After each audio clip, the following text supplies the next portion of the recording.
NEET की तैयारी कर रहे हैं, उनका जो पहला टारगेट होना चाहिए, नीट के लास्ट 30 ईयर के क्वेश्चन पक्के कर लो।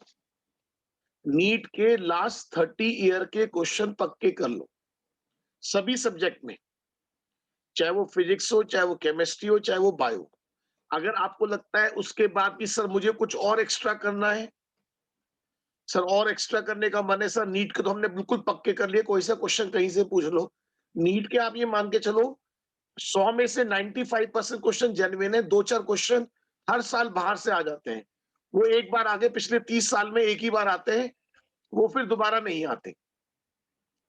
अगर आपको उसके बाद कुछ और ज्यादा करने का मन है, तो आप जो जेईई के जेईई समझ गए इंजीनियरिंग वालों के 30 ईयर के क्वेश्चन फिजिक्स और केमिस्ट्री के निपटा लो, ऑब्जेक्टिव पार्ट जो है। अगर इतना कर लोगे तो आई होप इतना मोर देन सफिशिएंट होगा।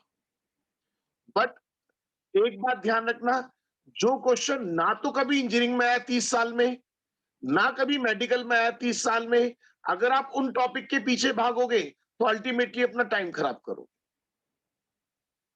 मेरी बात समझ में आ रही है जो मैं कह रहा हूं?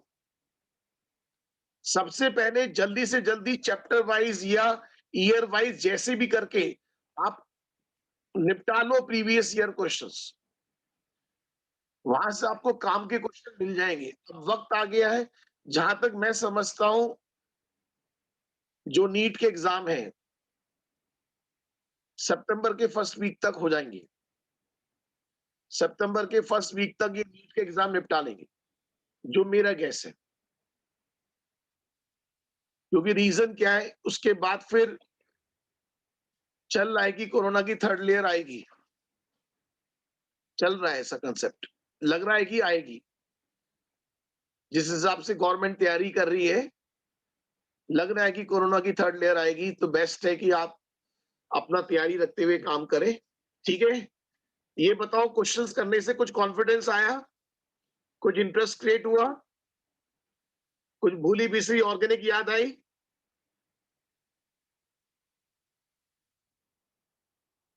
ठीक है, मैं भी कराता हूँ और क्वेश्चंस कराता हूँ, थोड़ा और कंसेप्ट भी दूंगा। जो बच्चे कुछ ऐसे मैं जानता हूँ 12th क्लास के बच्चे भी हैं, मैं कुछ कंसेप्चुअल वीडियो के लिंक्स आपको भेज दूंगा, ताकि जिन बच्चों को नहीं पता वो लिंक्स से वो रिवाइज कर लेंगे। क्योंकि सारी चीजें तो अभी पॉसिबल नहीं है, मैं लिंक्स वाली कुछ वीडियो आपको दे दूंगा, जिनसे आपको रिवीजन मिल जाएगा। ठीक है,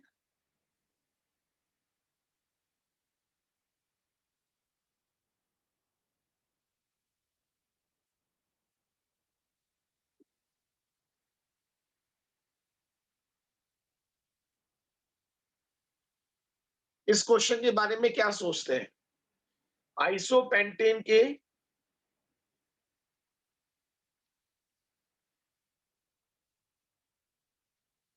आइसोपेंटेन के जो मोनोब्रोमो बनते हैं कंपाउंड, उनमें से ऑप्टिकली एक्टिव, पहले एक चीज बताओ, मोनोब्रोमो,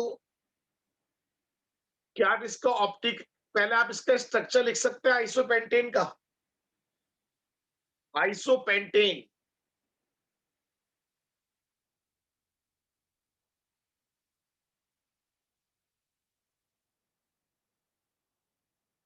सारे बच्चे बोलो ये आइसोपेंटेन हो गया।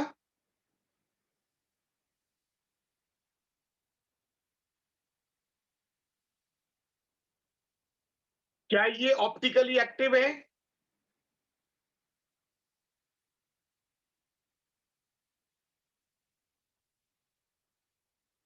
अब आप देखो, अगर हम इसका बना दें,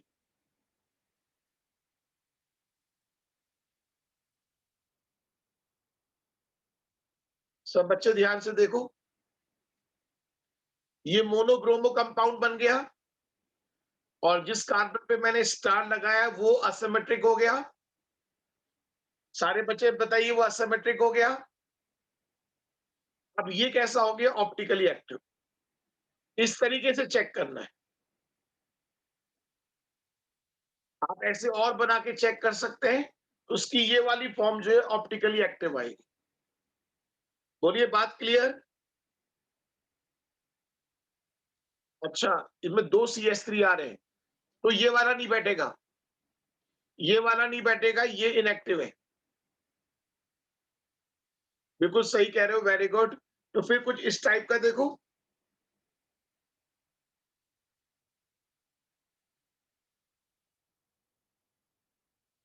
अब बैठेगा? सारे बच्चे बताओ अब बैठेगा?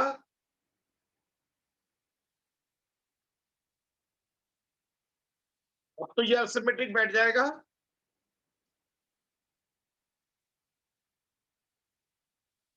दो चारों ग्रुप डिफरेंट है। सारे बच्चे ध्यान से देखें, चारों ग्रुप डिफरेंट है। चारों ग्रुप डिफरेंट है तो ये असिमेट्रिक शो करेगा। तो ये ऑप्टिकली एक्टिव हो जाएगा। अरे सारे बच्चे बोलो, फॉलो कर रहे हो?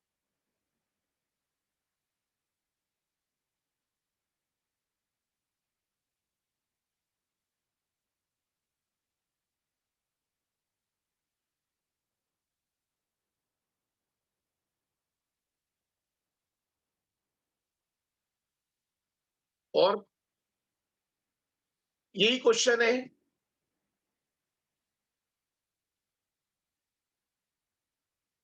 कुछ पढ़ा हुआ लग रहा है कंपाउंड। इनमें से कौन सा कंपाउंड ऑप्टिकली एक्टिव है? कहीं कुछ पढ़ा हुआ लग रहा हो?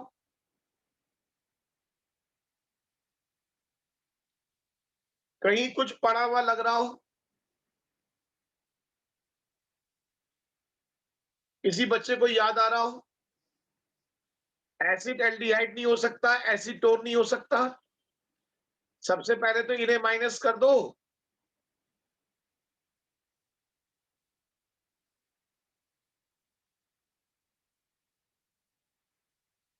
सारे बच्चे बताइए इनमें से कौन ऑप्टिकली एक्टिव होगा? ये क्वेश्चन एक बार वहां भी आता है, अगर आपको याद आता हो, जब कैपिटल डी और कैपिटल एल कॉन्फ़िगरेशन की बात आती है। ग्लिसरीन पर तो ये ऑप्टिकली इनएक्टिव कंपाउंड है, स्पेशली नोट्स में लिखवा रखा है।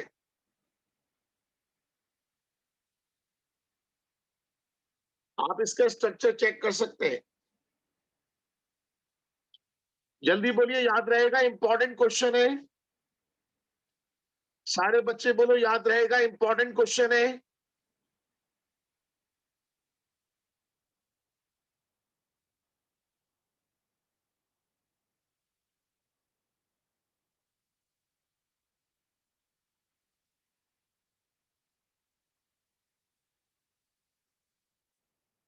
डी लैक्टिक एसिड और एल लैक्टिक एसिड किस बात के एग्जाम्पल हो जाएंगे? जल्दी बताइए, D lactic acid and L lactic acid किस बात के एग्जाम्पल है?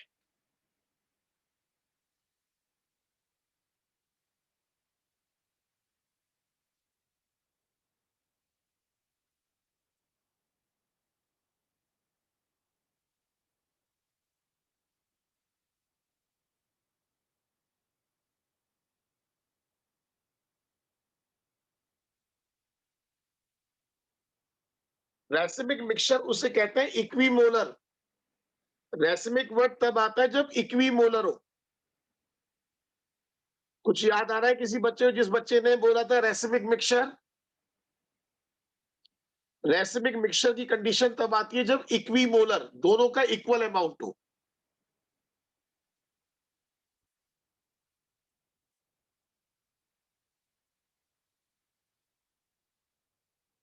Optically active isomer but not mirror image. Optically active compound तो है, बट मिरर इमेज नहीं है। तो बताओ ऐसे क्या कहलाते हैं? ऑप्टिकली एक्टिव आइसोमर्स तो है, बट मिरर इमेज नहीं है। अगर मिरर इमेज होते तो इनैंशियोमर्स कहलाते। सारे बच्चे बोलो, अगर मिरर इमेज होते तो इनैंशियोमर्स कहलाते। यहाँ पे जो इनैंशियोमर्स नहीं है, जो इनैंशियोमर्स नहीं है, उन्हें हम क्या बोलते हैं? जो इनैंशियोमर्स नहीं है, वर्ड लिखा हुआ है नोट्स में, डाइस्टीरियोमर्स। ऑटोमर्स तो बेटा बिल्कुल ही अलग कंसेप्ट हो गया। ऑटोमर्स तो बिल्कुल ही अलग कंसेप्ट हो गया। सब बच्चे फॉलो कर रहे हैं? जल्दी बोलिए, सब बच्चे फॉलो कर रहे हैं?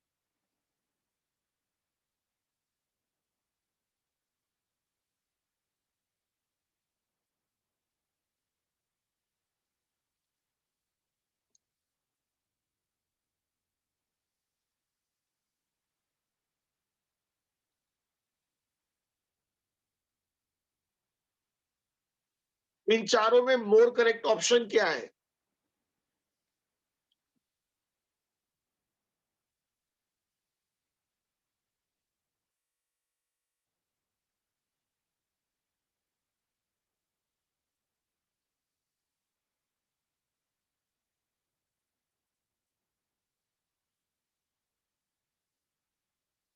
जल्दी बताइए।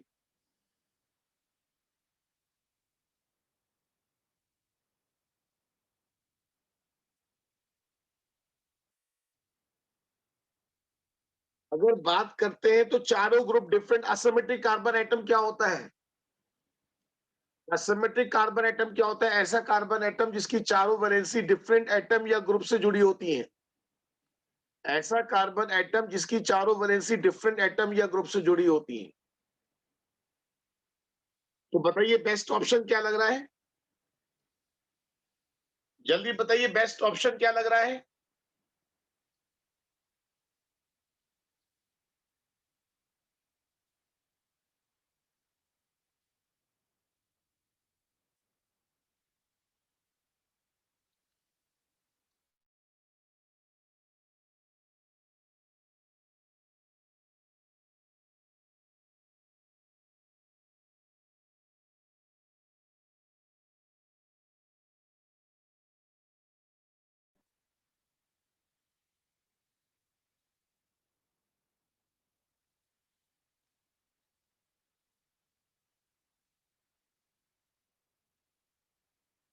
ये तो सिंपल क्वेश्चन है, डायरेक्ट थ्योरी का। डायरेक्ट थ्योरी का डायरेक्ट क्वेश्चन है।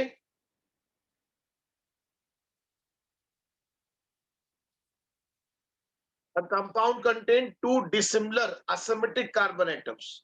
The number of optical isomers, अब तो याद हो गया होगा। अगर किसी के अंदर दो डिफरेंट asymmetric कार्बन एटम है तो ऐसे में नंबर ऑफ ऑप्टिकल आइसोमर्स। सारे बच्चे बोलो। अभी भी कुछ बच्चे गलती कर रहे हैं। कल या तो लिख के बोलो ऑप्शन टू, या लिख के बोलो कि टोटल फोर।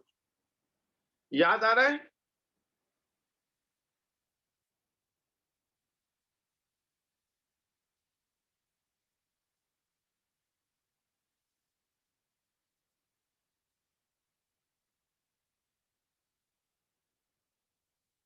कायरल मॉलिक्यूल, चारों में से मोर करेक्ट ऑप्शन।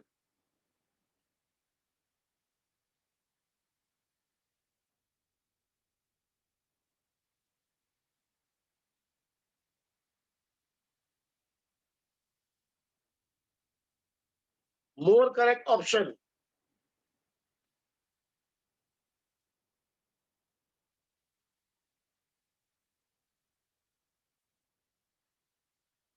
कायरल का स्टेबिलिटी से कोई मतलब नहीं है। कायरल का स्टेबिलिटी से कोई मतलब नहीं है।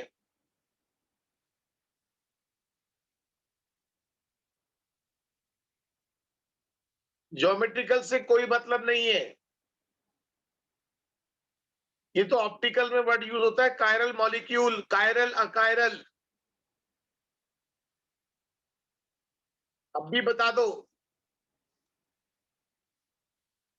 Non super imposable on their mirror images. Non super imposable on their mirror images. तभी तो वो ऑप्टिकल शो करेंगे। अगर सुपर इम्पोज कर गए तो फिर ऑप्टिकल कैसे शो करेंगे?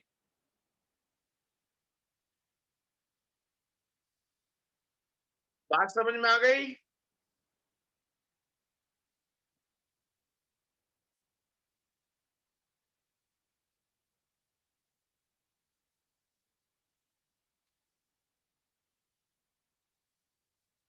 बताइए।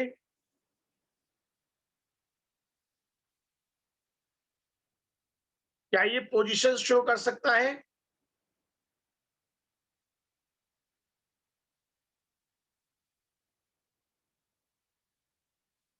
वैसे ये एग्जाम्पल किस में ज्यादा पढ़ा है आपने? अगर चारों में से एक को ठीक करना है तो कौन सा ठीक करोगे? ये तो बड़ा फेमस एग्जाम्पल है, शायद शक्ल देख के याद आ जाए।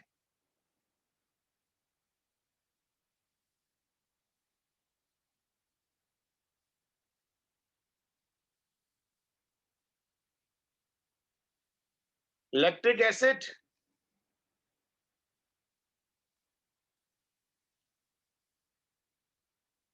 जल्दी बताओ, इनमें से कौन सा कंपाउंड ऑप्टिकली एक्टिव है?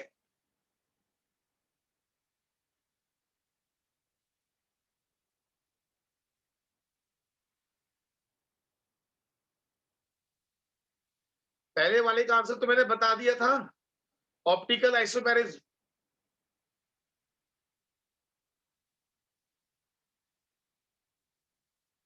अब बताइए, ये क्वेश्चन भी पहले आ चुका है, मैंने कहा था याद रखना। प्लीज।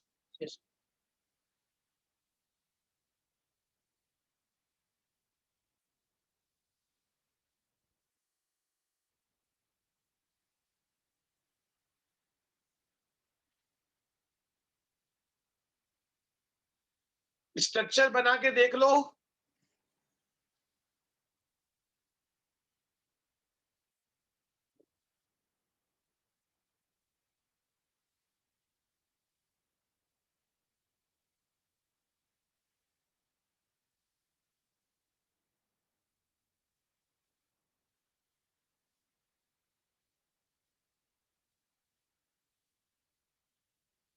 जल्दी बताइए। ये बड़ा फेमस एग्जाम्पल है।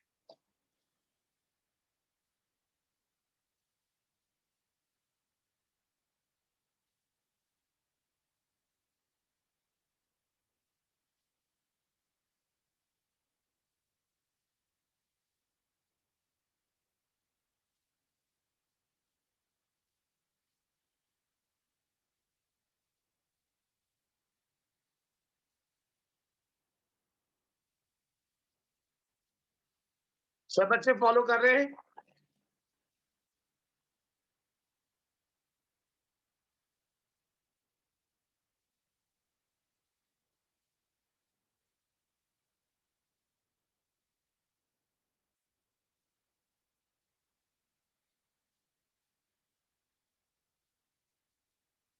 जल्दी बताइए। रेसिमिक मिक्सचर को कन्वर्ट करना डी इंटू एल वापिस।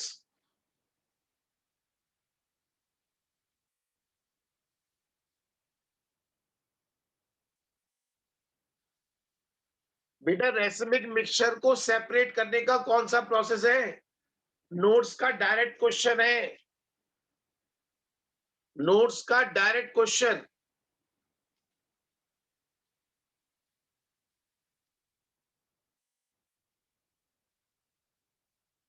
डिहाइड्रेशन से क्या मतलब? रेवोल्यूशन कोई वर्ड ही नहीं सुना आपने। Resolution. Direct question.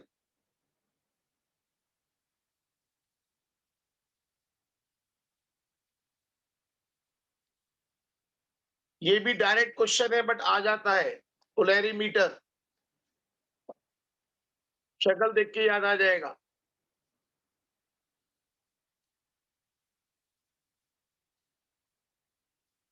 Lactic acid कौन सी आइसोमेरी शो करता है?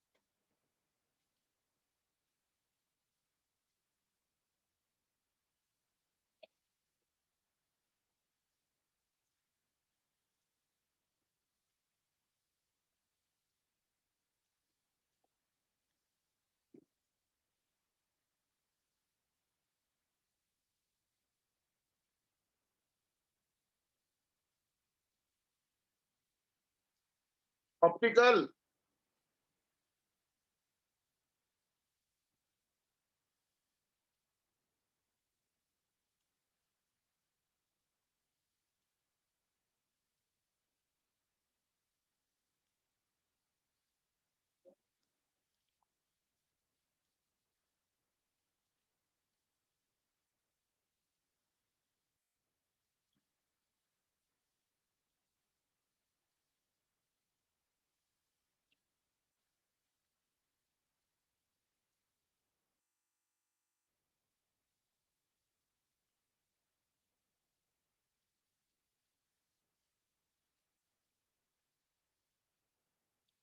अब तो इस टाइप के काफी क्वेश्चन हो गए।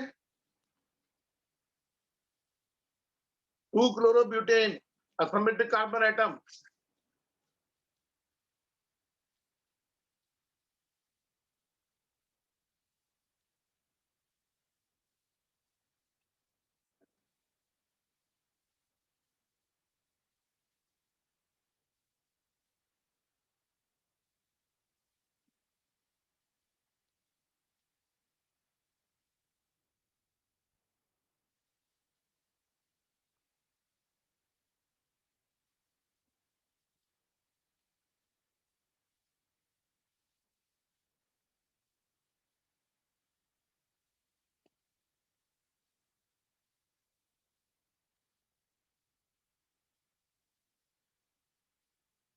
सब बच्चों को आंसर सही आ रहा है अब।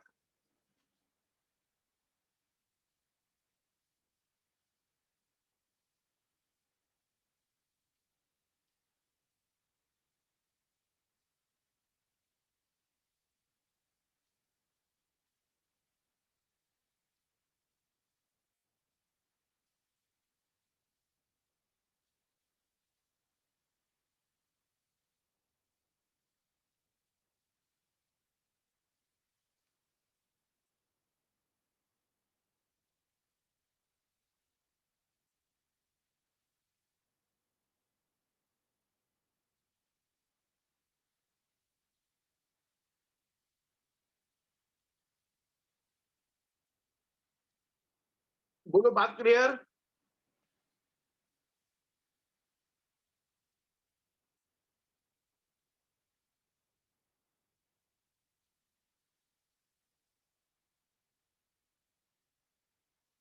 ऑप्टिकल आइसोमर्स, जल्दी बोलो।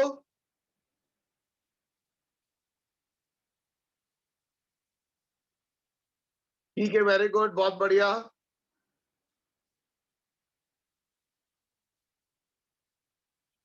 अब बताइए इनमें से किसमें असममितिक कार्बन एटम है? आप देखो, ऐसे देखो जरा, आप ध्यान दो।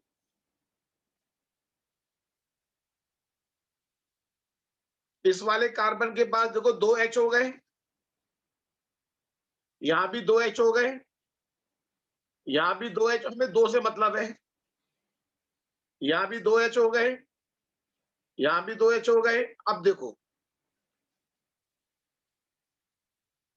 बट इसके चारों ग्रुप डिफरेंट है। तो ये वाला कार्बन असिमेट्रिक हो गया। सारे बच्चे बोले बात क्लियर।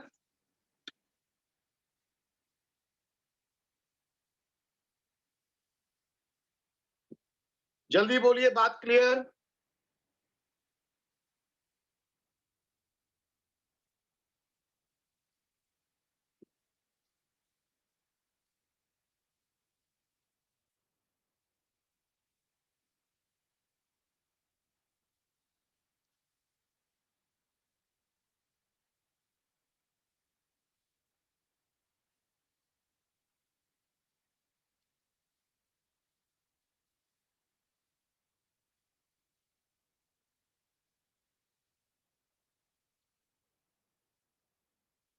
क्या आंसर आएगा बताओ।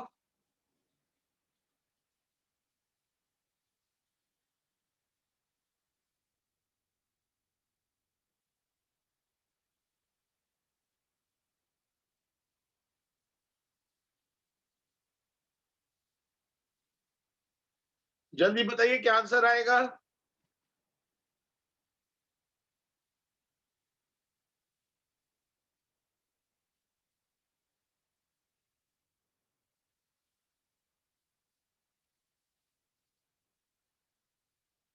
Very good. आपको मिरर इमेज दिखाई दे जाएगा ना। जो इनएंशियोमर्स होंगे मिरर इमेज होंगे और एक दूसरे पर सुपर इम्पोज नहीं करेंगे।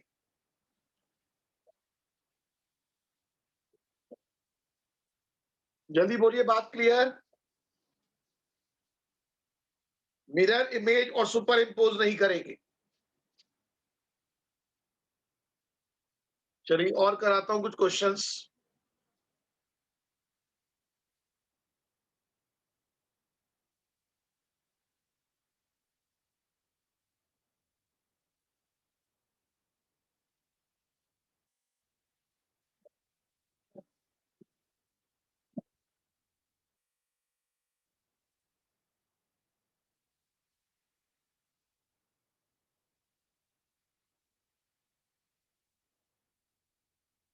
दिखाई दे रहा है? प्रीवियस ईयर क्वेश्चन सही है। Previous year questions. अब देखते हैं प्रीवियस ईयर में आप कैसा परफॉर्म करते हो। रेडी? जल्दी बोलो, प्रीवियस ईयर के लिए रेडी?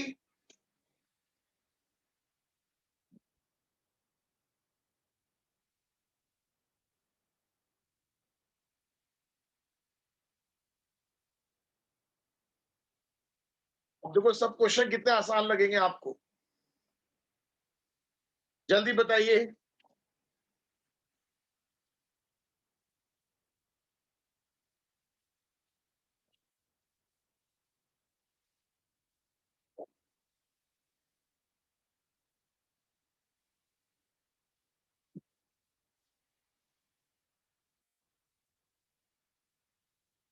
क्या आंसर होगा? याद है ई वाला?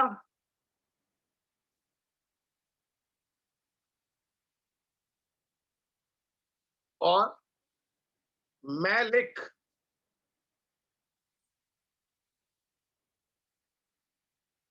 कितने बच्चों को याद आ रही है बात? ये ज्योमेट्रिकल शो करता है और मैलिक आ जाए। सब बच्चे बोलो, याद रहेगा?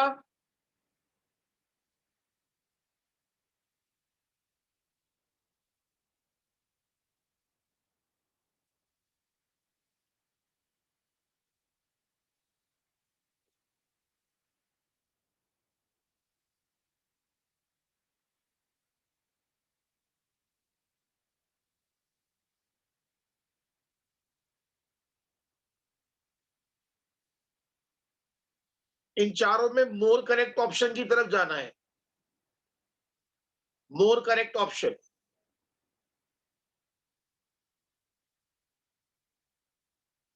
रिदम बच्चे, जिसको तुम कह रहे हो इसमें तो साफ साफ दिखाई दे रहा है।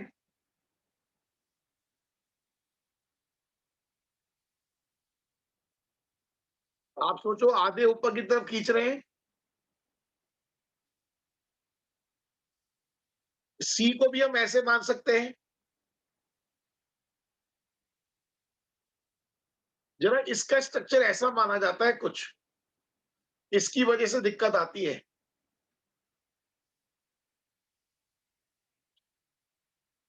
थोड़ा ध्यान रखें इस क्वेश्चन को।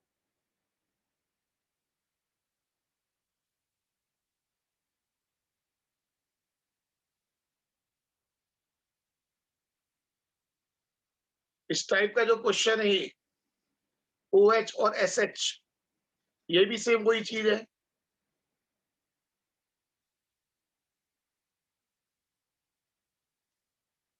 कुछ बच्चों को याद आ रहा होगा, मैंने डिस्कस किया था।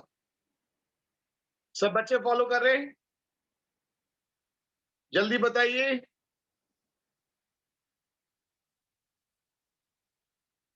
ये भी सेम स्ट्रक्चर है ना?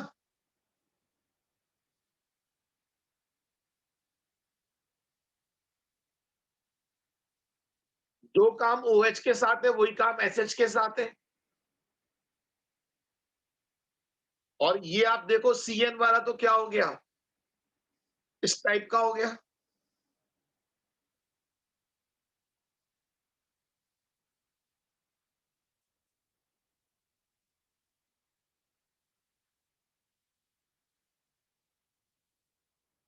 बताइए, दो इनेंशियोमर्स है, इनेंशियोमर्स में क्या डिफरेंस होता है? इनेंशियोमर्स की बाकी सारी प्रॉपर्टीज ऑलमोस्ट सेम होती है, सिर्फ डिफरेंस क्या होता है? एक क्लॉकवाइज घुमाता है, एक एंटी क्लॉकवाइज। एक क्लॉकवाइज और एक एंटी क्लॉकवाइज। जल्दी बोलिए, बात clear?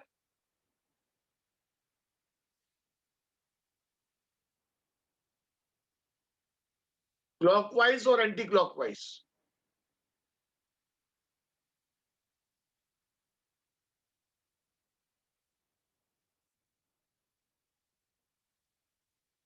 How many chiral compounds are possible on monochlorination of 2 methyl butane?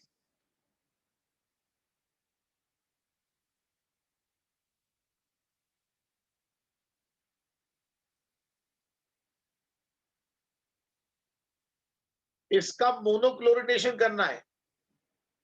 भाई एक बार करके देख लो, एक बार सीएल यहां लगा के देखो। सुनो सब बच्चे, यहां पे सीएल लगाया तो क्या ये ऑप्टिकली एक्टिव कंपाउंड बन रहा है? सारे बच्चे बताओ, क्या ये ऑप्टिकली एक्टिव बन रहा है? नहीं बन रहा। अगली बार यहां लगाओ, ये तो बन रहा है ऑप्टिकली एक्टिव। सारे बच्चे बताओ, ये तो ऑप्टिकली एक्टिव बन रहा है।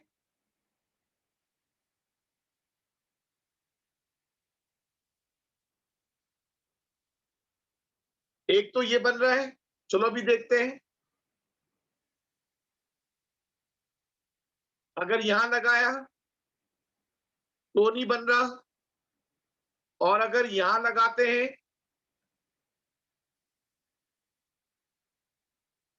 तो क्या बन रहा है? सारे बच्चे बताओ।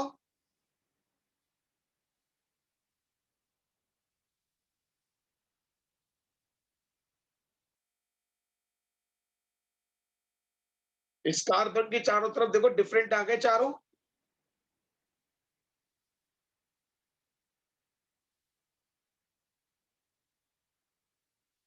पैरेलल कार्बन एक आ रहा है, दो आ रहे हैं? एक तो ये वाला आ रहा है, एक ये भी तो आ रहा है भाई।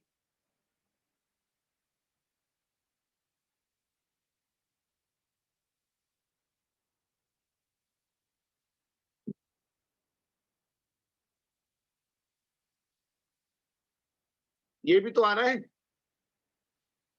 इसमें क्या दिक्कत है? इस तरह क्वेश्चन तो पहले भी आया था।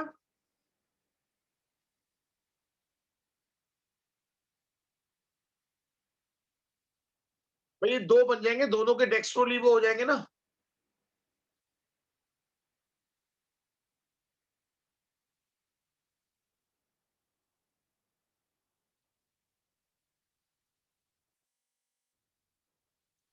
तो पहले वाले क्वेश्चन का आंसर चेंज कर लेंगे फिर। मुझे भी लग रहा था कि दो बनेंगे। जो पहला वाला क्वेश्चन था मोनो वाला, उसमें इस तरीके से दो बन जाएंगे।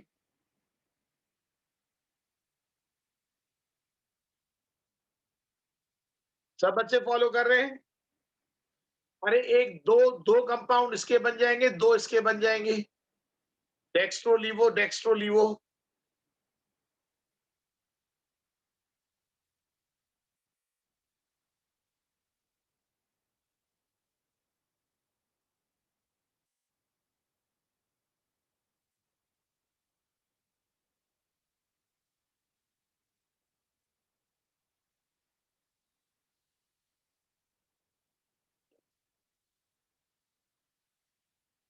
अब बताइए, एसिड एल्डिहाइड और विनाइल अल्कोहल, ये आपस में क्या है?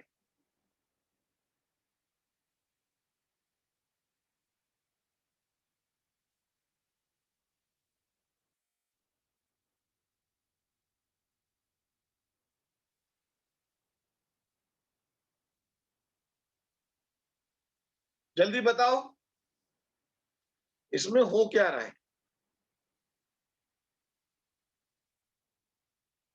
यहां से H दूसरे कार्बन पे जा रहा है। चलो जी, पहले ऑप्शन ही देख लो।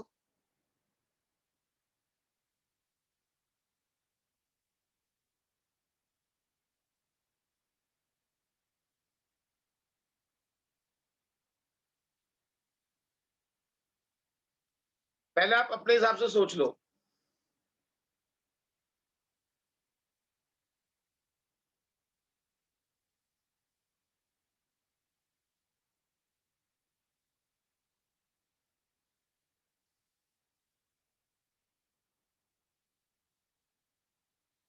अरे ये तो साफ पहचान में आ रहा होगा, या ये भी नहीं पहचानोगे?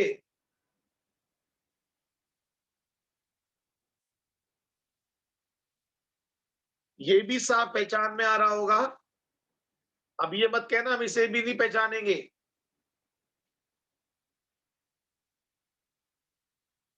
बोलो।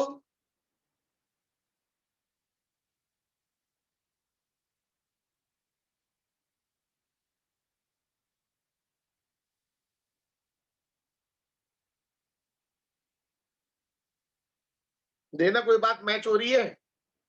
दिमाग में 2 का 4, 3 का 1, 2 का 4, 3 का 1।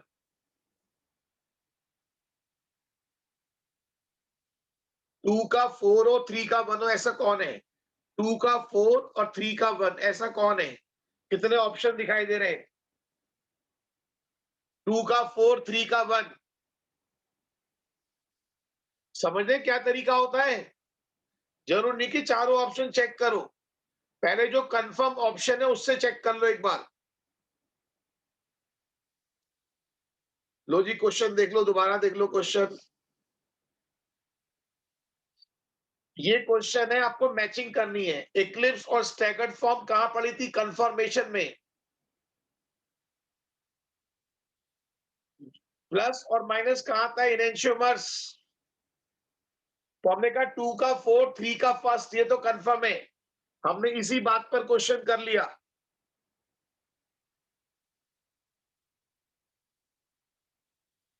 सब बच्चे फॉलो कर रहे हैं? जल्दी बताइए।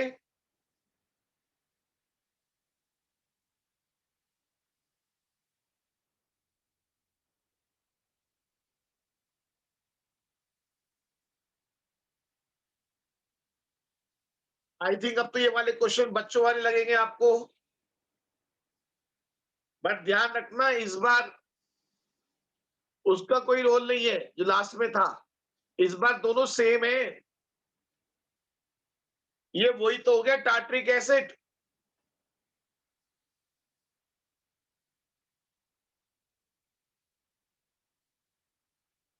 इसका आंसर क्या मार्क करोगे?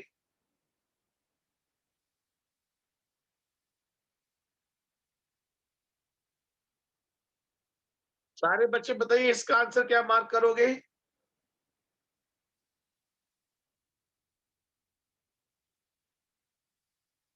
बेटा 4 तो तब होता ना जब ये डिफरेंट होते। जब ये डिफरेंट होते। वैसे भी आपको याद आएगा D tartaric acid, L tartaric acid, meso tartaric acid. अरे कुछ याद आ रहा है? D L meso.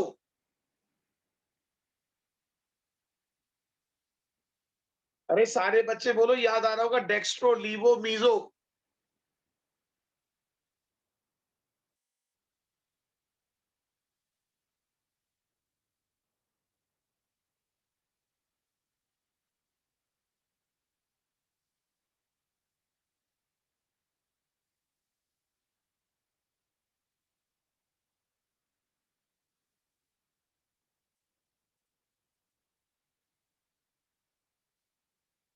सब बच्चे फॉलो कर रहे हैं?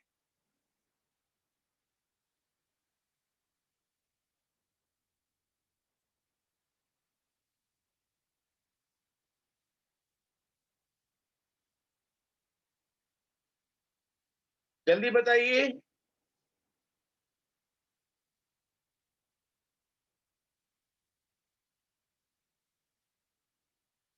इनमें से कौन टॉटरमैन शो कर सकता है? इनमें से कौन टॉटरमैन शो कर सकता है?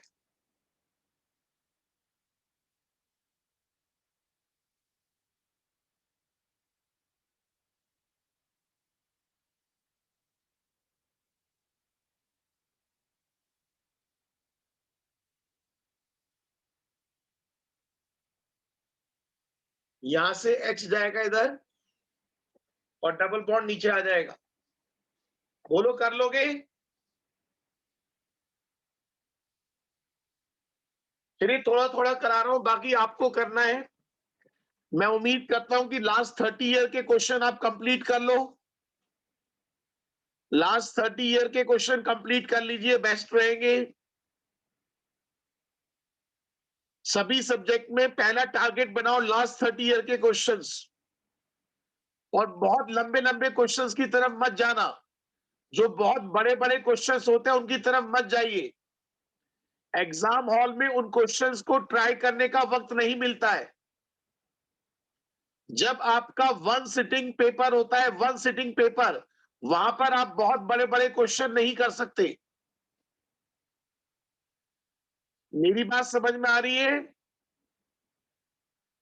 जहां वन सिटिंग पेपर होता है, इस बात को समझ लो, बार बार मैं आपसे कह रहा हूं। सब बच्चे ध्यान से समझ लेना, जो वन सिटिंग पेपर होता है, वन सिटिंग का मतलब physics, chemistry, bio, physics, chemistry, math, one sitting में एग्जाम है। तो वहां पर कोशिश करनी चाहिए, पहले फर्स्ट राउंड ले लो, फर्स्ट राउंड। ज्यादा लेंथी क्वेश्चंस करने का टाइम नहीं होता। सब बच्चे फॉलो कर रहे हैं?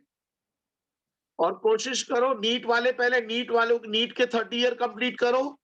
जेई वाले जेई के 30 ईयर कंप्लीट कर लो। जितने राउंड्स में आप रिपीट करोगे उतना बढ़िया है।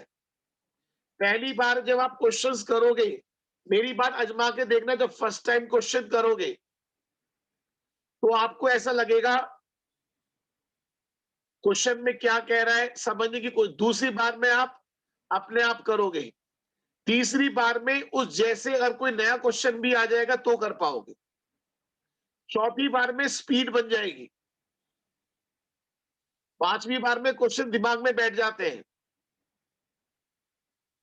होता है, ऐसा नहीं होता पहली बार में तो पढ़ पढ़ के देख देख के क्या हो रहा है क्या नहीं हो रहा है, पीछे से देखा आगे से देखा। पहला राउंड तो ऐसा होता है। दूसरे राउंड में अपने आप होने लगते हैं। तीसरे राउंड में उस जैसे नया क्वेश्चन भी आ जाए, उस जैसा नया क्वेश्चन, तो वो भी कर लेते हो आप। फोर्थ में करोगे स्पीड बन जाती है। जब चौथी बार कर रहे होते हैं तो क्वेश्चन की स्पीड बढ़िया होती है। पांचवी बार में तो क्वेश्चन ही दिमाग में बैठ जाता है। तो मैं वही चाहता हूं कि आप कर लो। मैंने कुछ बच्चों को 30 ईयर वाली बुक भेजी थी, मिल गई थी आपको? 30 ईयर वाली।